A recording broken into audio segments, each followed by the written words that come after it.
Hello दोस्तों, PhD psychology helps daily by Pawan Gugri में आप सबका तहे दिल से स्वागत है। दोस्तों, 21 days challenge of book reading and apply in daily life, इस चैलेंज का आज डे 7 भी बहुत ही सक्सेसफुल तरीके से कंप्लीट कर चुका हूँ। और आज का मेरा बुक रीडिंग का एक्सपीरियंस और आज का मेरा जो अनुभव है वो बहुत ही बढ़िया रहा। दोस्तों, आज मैं दूसरा किताब पढ़ने के लिए शुरुआत किया हूँ। इस किताब का नाम है सन्यासी की तरह सोचे। इसका इंग्लिश ओरिजिनल किताब है थिंक लाइक अ मंक और इसके लेखक है जय शेट्टी। दोस्तों, वाकई ये किताब बहुत ही बढ़िया है। जैसे जैसे मैं इस किताब को पढ़ रहा हूँ, इसका अनुभव मुझे बहुत अच्छा मिल रहा है। दोस्तों, मैं आपको इस किताब के कई पॉइंट मैं आपको बताना चाहूँगा जो कि आज मैंने सीखा हूँ। दोस्तों, इसको मैं 1 2 3 लर्निंग फार्मूला के जरिए आपके साथ शेयर करना चाहूँगा। 1 यानी 1 अप्लाइड थिंग, ऐसा एक चीज़ मैंने इस किताब से क्या सीखा हूँ और तुरंत उसको अमल भी किया हूँ, उसके बारे में मैं आपके साथ बताने वाला हूँ। और साथ ही साथ दोस्तों, 2 यानी 2 lessons from today's book reading, यानी इस किताब को पढ़ते वक्त ऐसे मैंने आज क्या 2 सबक सीखा है, उसके बारे में भी आपको मैं शेयर करने वाला हूँ। और लास्ट में 3 यानी 3 आपको ऐसे साइकोलॉजिकल टिप्स बताने वाला हूँ। 3 psychological tips for book reading, यानी अपने बुक रीडिंग की आदत को डेवलप करने के लिए ऐसे 3 मनोवैज्ञानिक नुस्खे बताने वाला हूँ जो कि आपके ज़िंदगी में काम आ सकते हैं। आप किसी भी किताब को पढ़ते हो तो इन साइकोलॉजिकल टिप्स का इस्तेमाल करके आप अपने आपको किताब पढ़ने में डेवलप कर सकते हो। दोस्तों, चलिए ज़्यादा देर ना करते हुए हम इस बुक के एक्सपीरियंस को जानेंगे और हम समझेंगे। दोस्तों, इसमें पहला पॉइंट है 1 अप्लाइड थिंग। इस किताब में ऐसा आज मैंने क्या सीखा हूँ और तुरंत उसको अमल भी किया हूँ, वो पॉइंट है दोस्तों, हमें किसी भी चीज़ को अगर अच्छे से समझना है तो हमें उस चीज़ों के जड़ों को समझना बहुत ज़रूरी है। जैसे कि हमें आध्यात्मिकता को समझना है, अगर हमें सन्यासी के जीवन को अगर समझना है, जैसे हम मंक कहते हैं, मंक के जीवन को अगर समझना है तो सबसे पहले हमें अपने ध्यान को समझना पड़ेगा। ध्यान से इसको समझने से पहले भी हमें अपने श्वास को समझना पड़ेगा। दोस्तों, इसमें यही बात बताया कि हम अपने श्वास पे जितना अच्छे तरीके से हम ध्यान केंद्रित करते हैं, हम उतने अच्छे तरीके से हम ध्यान पे केंद्रित कर सकते हैं। इसलिए पहले हमें अपने श्वास के बारे में पता होना चाहिए। हम जो श्वास लेते हैं उसके बारे में हम जागरूक रहना चाहिए और यही अपने ज़िंदगी में हमें जागरूक बना सकता है और यही अपने जागरूकता को बढ़ा सकता है।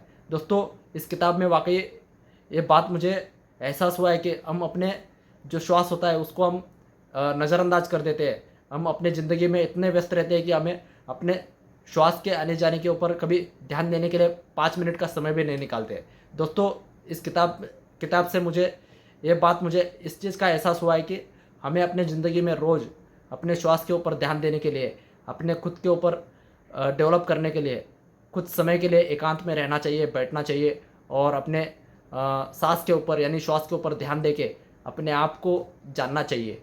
ये इस किताब को पढ़ने से समझ में आया और इसी को मैं अमल करते करते मैं कंटिन्यू कर रहा हूँ। दोस्तों, मुझे बहुत अच्छा लगा है। यही पॉइंट मैं अभी मेरे ज़िंदगी में मैं अप्लाई कर रहा हूँ। दोस्तों, आप भी अपने ज़िंदगी में अप्लाई कर सकते हो इस चीज़ को।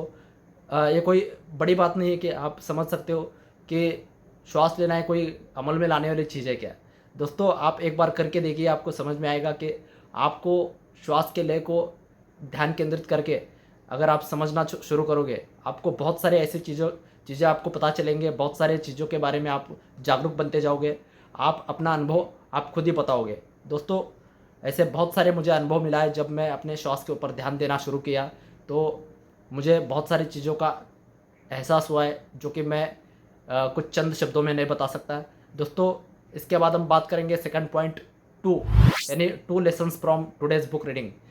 ऐसे 2 सबक इस किताब से क्या सीखा हूँ कि आज मैं इस किताब को पढ़ते पढ़ते आज मुझे 2 चीज़ें सीखने को मिला है। दोस्तों, इस किताब के लेखक जय शेट्टी, इन्होंने इस किताब को 3 भागों में विभाजित किया है। उसमें पहला उन्होंने कहा है कि पहला भाग है मुक्त करे और दूसरा है विकास करे और तीसरा है समर्पित करना।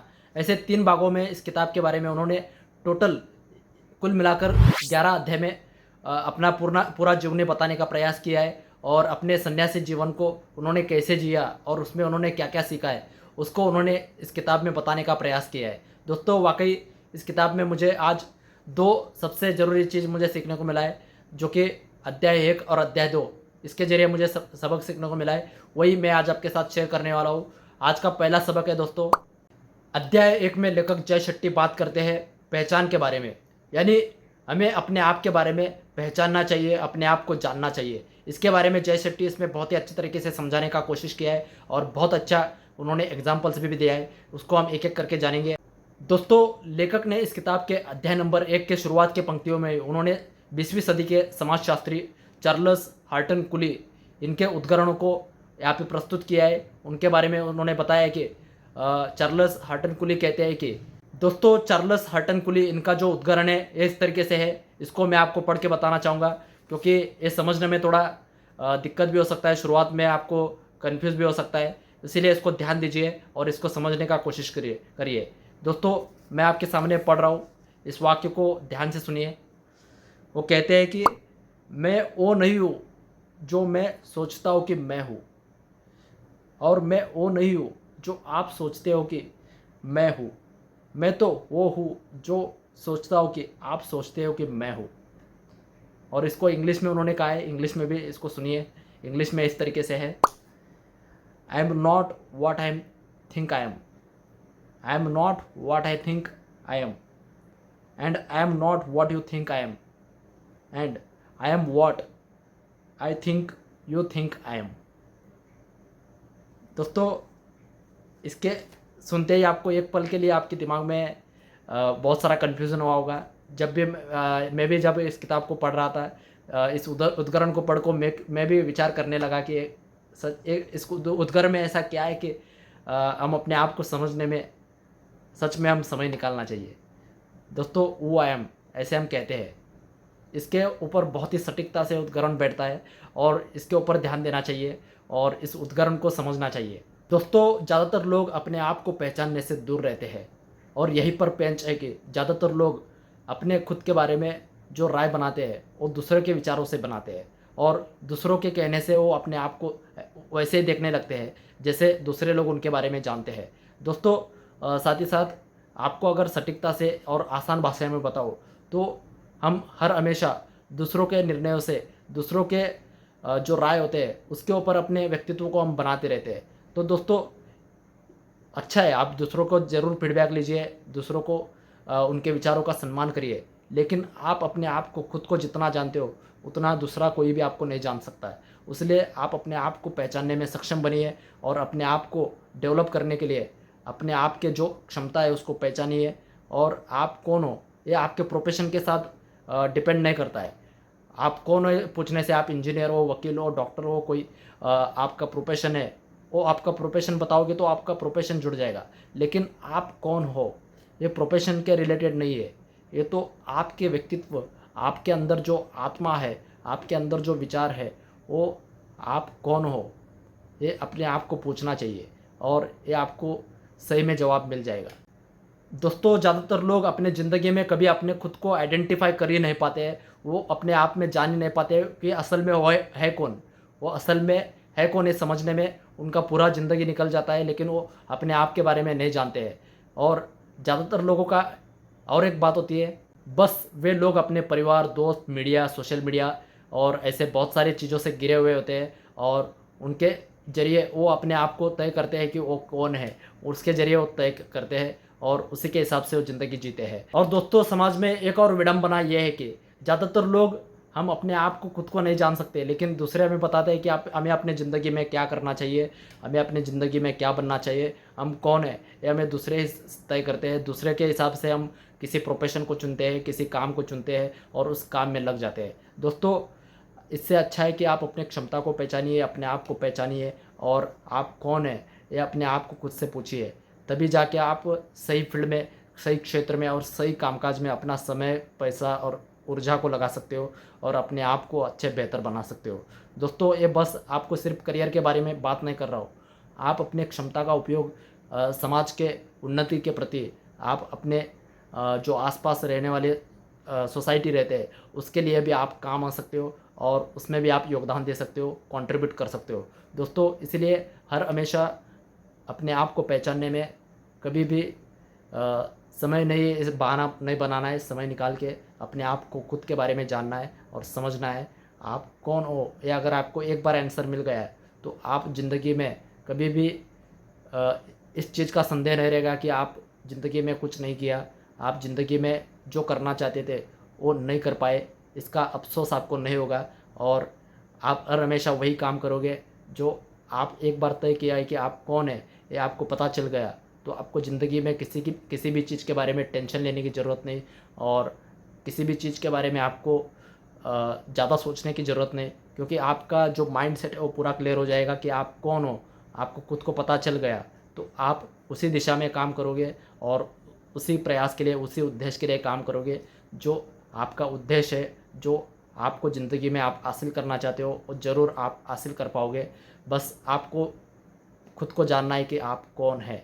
दोस्तों, इतने बार मैं क्यों बोल रहा हूँ कि हू आई एम, ये इतना छोटा सा सवाल है, लेकिन इतना छोटा सा सवाल इंसान को उलझने में पूरा ज़िंदगी लग जाता है। इसीलिए अपने आप को भी ज़रूर पूछिए कि आप, जब तक आपको आंसर नहीं मिलेगा तब तक आप ज़रूर पूछते रहिए कि आप कौन है। और दोस्तों, ज़्यादातर लोग हु आई एम यानी मैं कौन हूँ ये जाने बिना ऐसे रेस में दौड़ जाते हैं लोग कि वो पता ही नहीं चलता है कि वो रेस में क्यों दौड़ रहे हैं। इसके बारे में अगर बताए तो ज़्यादातर लोगों के माता पिता, ज़्यादातर लोगों के परिवार और हमारा पूरा समाज अगर कहे तो बहुत सारे लोग यही सिखाते हैं कि बेटा अच्छा पढ़ो, अच्छे मार्क लाओ, एक अच्छी नौकरी देखो, और साथ फिर शादी कर लो, फिर 2 बच्चा पैदा करो, हम दो हमारे दो। इस तरीके से ज़िंदगी बिताते हैं, और यही सर्कल, यही जो सर्कुलेशन होता है, यही, और आगे आने वाले पीढ़ी को भी यही सिखाते हैं, बेटा अच्छा पढ़ो, अच्छे मार्क लाओ, और उसके बाद बोलते हैं अच्छी नौकरी देखो, और उसके बाद बोलते हैं शादी कर लो, अच्छी छोकरी देखो, यानी उसके बाद बोलते हैं हम दो हमारे दो। बस यही सिलसिला जारी रहता है। कोई ये नहीं बोलता है कि आप खुद को पहचानो, अपनी क्षमता को पहचानो, अपने आप को पहचान के उस हिसाब से ही आप अपने उन्नति को पहचान को, आसमान को छू ले। आप अपने फील्ड में, अपने किसी भी क्षेत्र में आसमान तक पहुंच जाइए। ये कोई भी आपको, ज़्यादातर लोग नहीं कहते हैं। दोस्तों, यही दिक्कत होती है हमारे इस समाज में।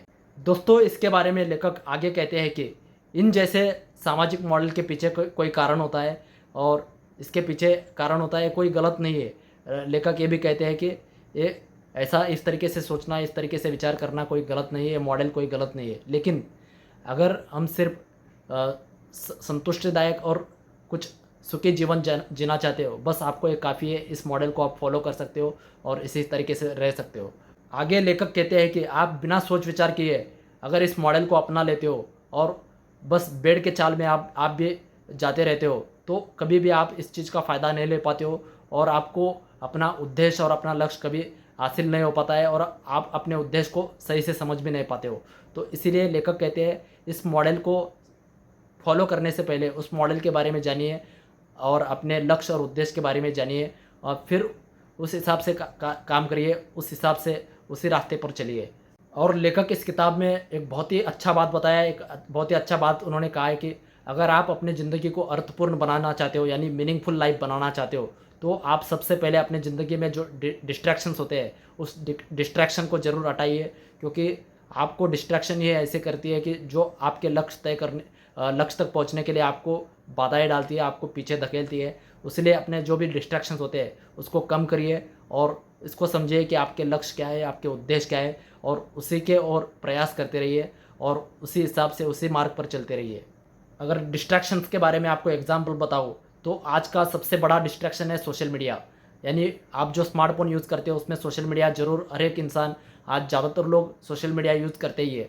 आप सोशल मीडिया में आप दिन भर उसको कैसे इस्तेमाल करते हो, आप कौन सा ऐप देखते हो, आप कौन सा सोशल मीडिया चैनल पे जाते हो, आप जो भी चीज़ यूज़ करते हो, आप उस चीज़ को कैसे इस्तेमाल करते हो, और उस चीज़ से आप क्या आउटकम निकालते हो, इसी से आपका लक्ष्य, आप कितने समय में अपने लक्ष्य तक पहुँचोगे, और आप क्या क्या सीखोगे और उसको कैसे डेवलप करोगे, इसी से तय होता है कि आप अपने लक्ष्य के प्रति कितना ईमानदार है, अपने लक्ष्य के प्रति आप कितना सजग है, कितने अवेयर है, ये समझ में आता है। और साथ ही साथ दोस्तों, इसी से आप डिस्ट्रैक्शन से बच के आप जल्दी से जल्दी आप अपने लक्ष्य को हासिल कर पाते हो, अपने उद्देश्यों को प्राप्त कर पाते हो।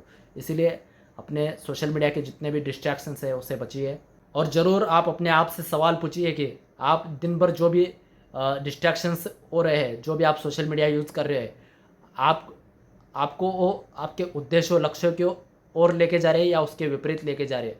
ये आप ज़रूर खुद को और खुद से सवाल पूछिए और इसको समझ के उसी तरीके से काम करिए जो कि आपको ज़िंदगी में बाधाएं ना आए और आप मुश्किलों से बचे रहिए।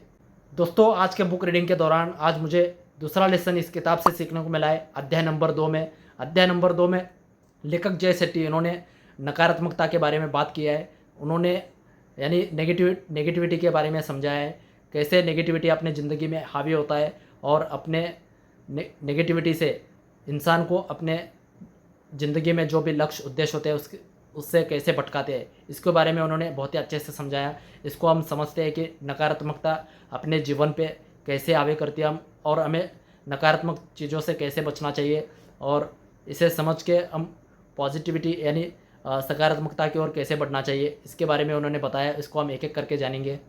ये कोई हैरानी की बात नहीं है कि हम नकारात्मकता सुनते हैं, देखते हैं या बांटते हैं। ये तो स्वाभाविक है, ये मानवीय स्वरूप है। इंसान कभी ना कभी नकारात्मक बातें देखता है, सुनता है या बातें करता है, तो ये स्वाभाविक है। और लेखक आगे भी कहते हैं कि दोस्तों, हमें इस बात पर ज़रूर गौर करना चाहिए कि हमें दिन भर जो छोटे छोटे खुशियाँ मिली है उसके बारे में हमें सोचना चाहिए, लेकिन हम इसके विपरीत करते हैं। जो दिन भर हमारे साथ जो बुरी घटनाएं हुई, जो बुरी चीज़ें हुई, उसके बारे में हम ज़्यादातर बातें करते हैं और इंसान का दिमाग पॉजिटिव से ज़्यादा नेगेटिव चीज़ों की ओर जल्दी आकर्षित होता है। इसी के कारण इंसान दिन में बहुत सारी बार नकारात्मक बातें करने के लिए विवश हो जाता है और ज़्यादातर लोग नकारात्मक बातें ही करते रहते हैं। तो दोस्तों, इससे बचने के लिए हम क्या कर सकते हैं, इसे हमें सोचना चाहिए। नहीं तो ज़्यादातर लोग क्या करते हैं, अपने दोस्त के बारे में पीठ पीछे बात करते हैं, जो हम उनके सामने बात नहीं कर सकते, जो उनके बारे में बता नहीं सकते, हम उसके पीछे बताते हैं, उसके पीछे हम उस चीज़ के बारे में बात करते हैं। दोस्तों, हम अपनी तुलना अपने पड़ोसियों से करते हैं और साथ ही साथ हम सोशल मीडिया पे बहुत सारे लोगों की आलोचना करते हैं और ऐसे बहुत सारे जो गैर ज़रूरी चीज़ें हैं उसमें हम उलझे रहते हैं। इससे हमारे अंदर जो दिमाग होता है उसमें हम नेगेटिव चीज़ें ऐसे भरते हैं जैसे कचरे के डिब्बे में कचरा भरते हैं, उस तरीके से हम दिमाग में कचरा भर लेते हैं। तो इसी से वही निकलता है, गार्बेज इन गार्बेज आउट कहा जाता है। ठीक वैसे ही अपने दिमाग में हम जो भरते हैं दिन भर, वही हमारे सामने आते हैं और वही हम प्रकट करते हैं। तो इसलिए दोस्तों, हर हमेशा अपने दिमाग को इस तरीके से यूज़ करना चाहिए जैसे हम खजाना रखने के लिए तिजोरी का यूज़ करते हैं। एक दिमाग, हमारा जो विचार है उसको हम अपने दिमाग में वही चीज़ रखने चाहिए जैसे तिजोरी में गहने रखने के लिए होते हैं। ये जो दिमाग है अपना, इसमें हम वही चीज़ भरना चाहिए जो हम जिस तरीके से परिणाम चाहते हैं, जिस तरीके का ज़िंदगी चाहते हैं, खुशी चाहते हैं, मान सम्मान चाहते हैं, सभी अच्छे अच्छे चीज़ें चाहते हैं। तो हमें अपने दिमाग में भी वही चीज़ें भरना पड़ेगा जो हम चाहते हैं। तो आपको वही रिज़ल्ट मिलेगा। जब आप जो चाहते हैं उस तरीके से माइंडसेट बनाने से आपको वही रिज़ल्ट मिलता है और आपकी ज़िंदगी में वो घटित होना शुरू होता है। तो इसलिए नकारात्मक चीज़ों से कैसे बचना चाहिए, कैसे हम उससे दूर रहना चाहिए, इसके बारे में लेखक आगे कहते हैं। हम जीवन में कभी न कभी किसी न किसी बिंदु पर इस नकारात्मक चीज़ के बारे में, नकारात्मकता के बारे में हम शिकार होते हैं और नकारात्मकता का शिकार होकर हम भी उस चीज़ के संक्रामक होते हैं। वो कहते हैं कि नकारात्मकता भी एक संक्रामक होती है। जैसे हम देखा है कि कोरोना में कोविड जैसा आया था, वो एक दूसरे के टच होने से संक्रामक होती थी, इन्फेक्शन होता था। ठीक उसी तरह नकारात्मकता भी एक इन्फेक्शन की तरह है, एक संक्रामक रोग की तरह है। जैसे कि इसमें उन्होंने एक प्रयोग के जरिए बताया। सोलोमन एश इस नाम के एक मनोवैज्ञानिक है, एक सोशल साइकोलॉजिस्ट है। इन्होंने एक प्रयोग किया था। उस प्रयोग में उन्होंने दूसरे के विचार से हम अपने विचार को कैसे बदलते हैं, इसके बारे में इस प्रयोग में उन्होंने बताया। वो इस तरीके से है जैसे कि इस प्रयोग उन्होंने दृष्टि परीक्षण का प्रयोग किया। इसमें उन्होंने 7 विद्यार्थियों को चुना। 7 विद्यार्थी में 6 विद्यार्थी जो थे वो नाटक करने वाले यानी उसमें अभिनेता थे, लेकिन उसमें एक ही ओरिजिनल प्रयोक्ता था और बाकी के जो थे वो उन्होंने सेट किया हुआ एक नाटक करने वाले लोग थे। बस उन लोगों को उस ओरिजिनल प्रयुक्त के साथ जोड़ दिया और उनको 3 ऐसे रेखाएं दिखाया जिसको हम टारगेट लाइन कहते हैं या रेखाएं कहते हैं। इसमें सोलोमन एश इन्होंने प्रयुक्तों को उस टारगेट लाइन को दिखाया और उसमें पूछा है कि कौन सा लाइन सबसे ज़्यादा लंबा है, कौन सा सबसे छोटा है। ऐसे पूछने से उसमें जो 6 प्रयुक्त थे वो कई बार सही जवाब दिए और कई बार गलत जवाब दिए। इसका परिणाम ये हुआ कि जो सातवां प्रयुक्त ओरिजिनल प्रयुक्त था, ओरिजिनल स्टूडेंट था, जो उन प्रयुक्तों के अलग था, बस 6 लोग नाटक करने वाले थे, ये तो आपको पता ही है। लेकिन उसने जो सातवां व्यक्ति था, उसने उन लोगों का अनुकरण करना शुरू किया और उनका अनुकरण करते हुए उसने कम से कम 2 या 3 बार वो भी गलत जवाब देना शुरू किया। जब वो सही जवाब दे रहा था लेकिन उनका अनुकरण करके वो भी गलत जवाब देना शुरू कर दिया। दोस्तों, यानी इसमें इस प्रयोग से यह बात समझ में आता है कि हम अगर किसी का अनुकरण अंध होके करते हैं, हम आंखें बंद करके किसी का अनुकरण करते हैं, तो इसी तरीके से होता है। बस हम अपने आप को इस तरीके से बहुत सारे सामाजिक मान्यता होते हैं जो हम आँख बंद करके हम उसको मान लेते हैं, आँख बंद करके हम उसके प्रति हम समझ लेते हैं कि वो चीज़ ऐसा ही है। ठीक वैसे ही नकारात्मकता के बारे में भी सेम है। हम कोई कोई बात ऐसे ही कह देता है कि हम हमारे सबकॉन्शियस माइंड में वो चीज़ बैठ जाता है और हम उस बारे में सोच भी नहीं पाते हैं कि ये बात सही है गलत है।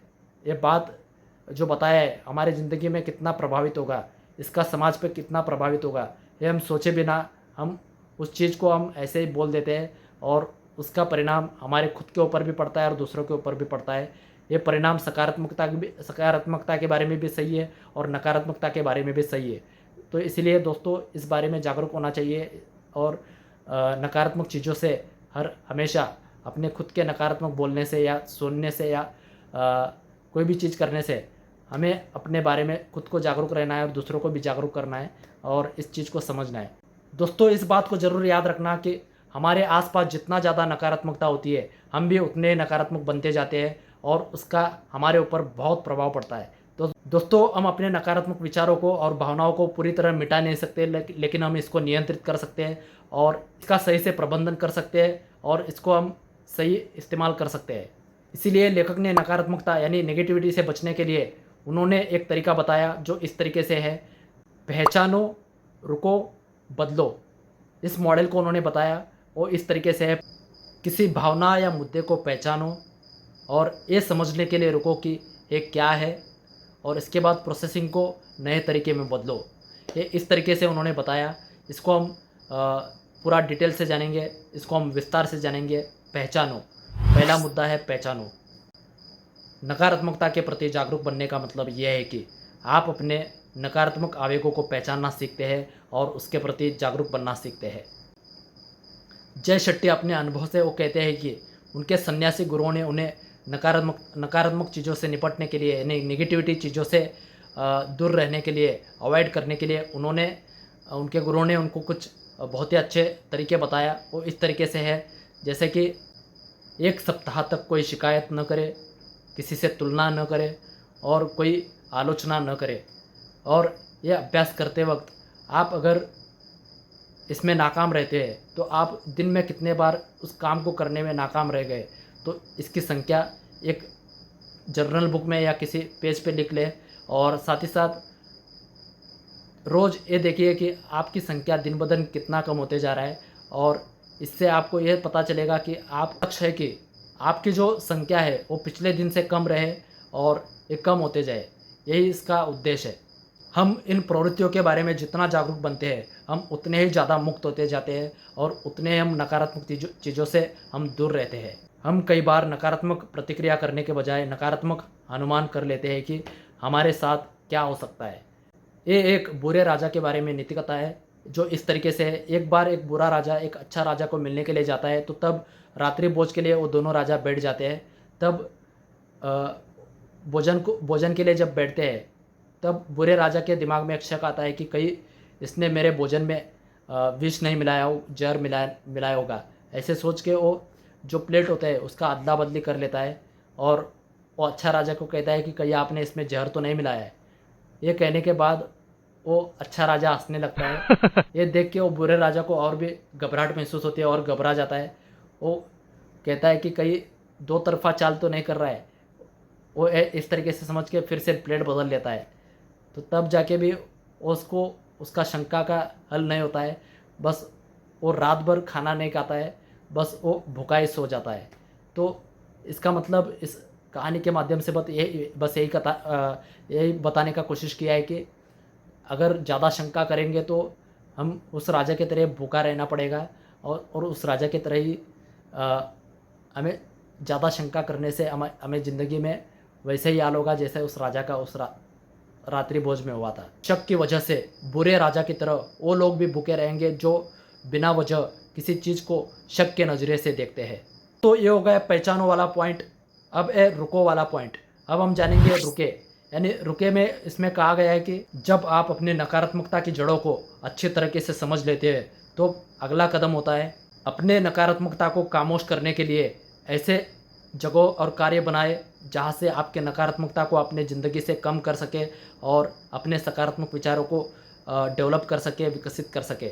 दोस्तों, ये बात साइकोलॉजिकल प्रूवन है कि जब हम स्ट्रेसफुल में होते हैं यानी तनावग्रस्त महसूस करते हैं तब हम अपने सांस को रोक लेते हैं और जबड़े को बींच लेते हैं। जब हम पराजय में कंधे झुका देते हैं या जबरन कंधे को तान लेते हैं। किसी एक दिन आप पूरे दिन के लिए अपने शारीरिक स्थिति का अवलोकन करें और ये देखें कि आपके जो बोए हैं वो तने हुए हैं या कसे हुए हैं, आपका जबड़ा कसा हुआ है या नॉर्मल है, इसके बारे में आप अवलोकन करें। अपने शारीरिक जो क्रियाएं है उसके प्रति आप अवलोकन करके आप जानिए कि आपका शरीर की स्थिति कैसी है। ये जानने से आपको पता चलेगा कि स्ट्रेस लेवल जब बढ़ता है तो आपके सांसें नॉर्मल होते हैं क्या उससे तेज़ होते हैं, ये आपको जानने को मिलेगा।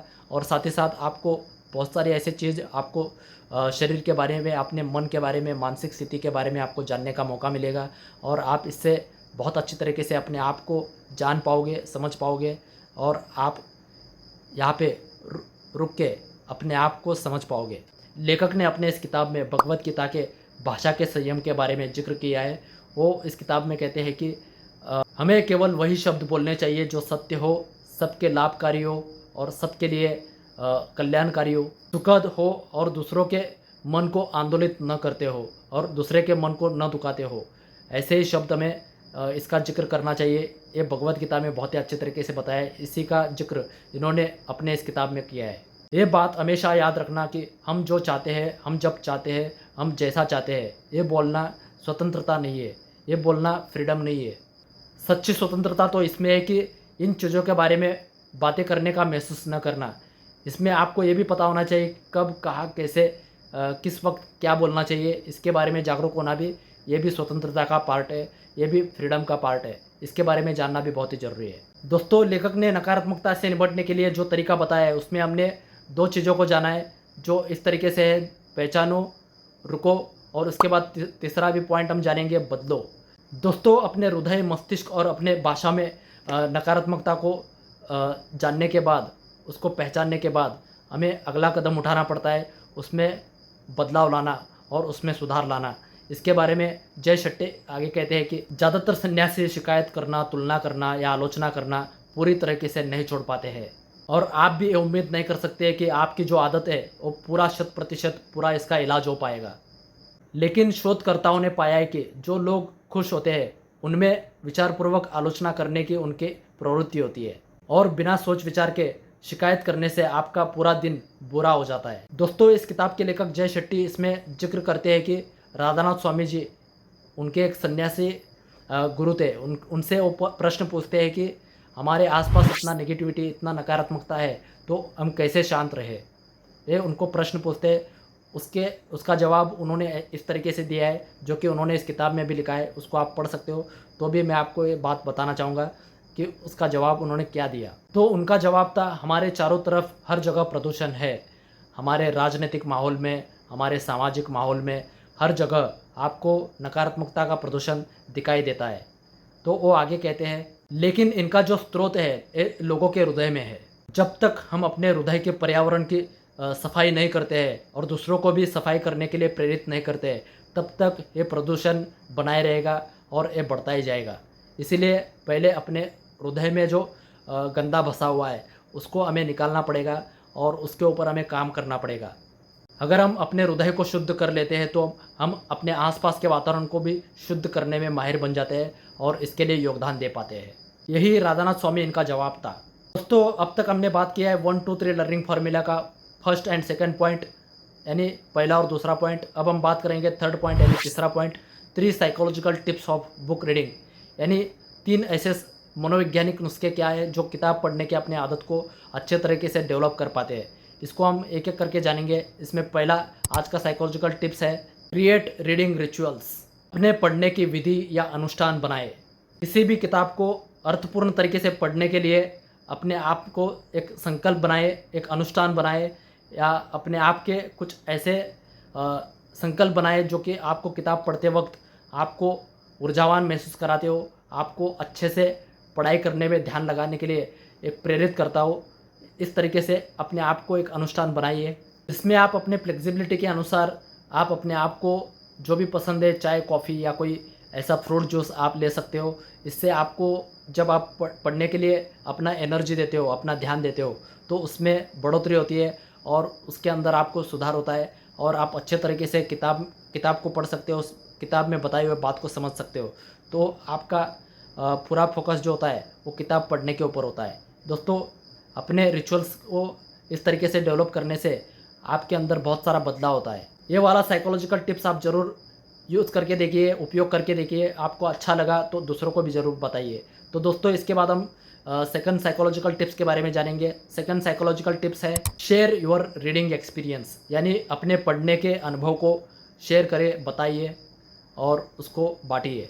आज आपने जो किताब पढ़ा है, उस किताब से आज आपने जो भी चीज़ सीखा है, वो चीज़ दूसरों से ज़रूर शेयर करिए।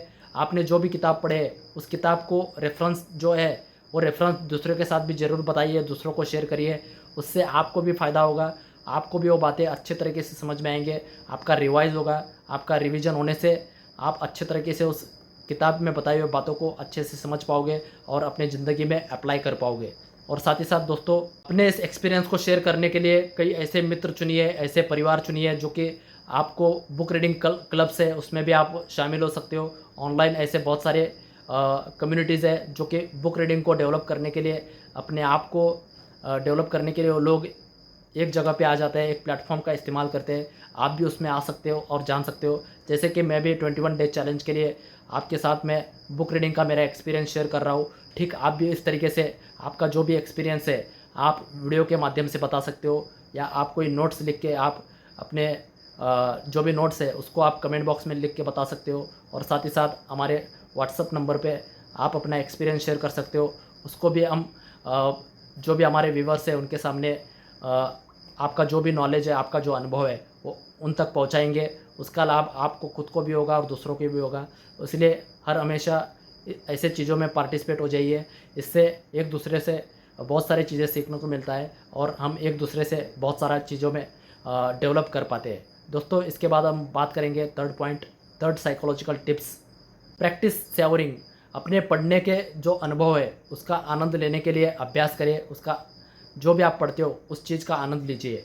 दोस्तों, आप किताब पढ़ते वक्त आप जो भी पढ़ रहे हो उसका अनुभव का आनंद लें।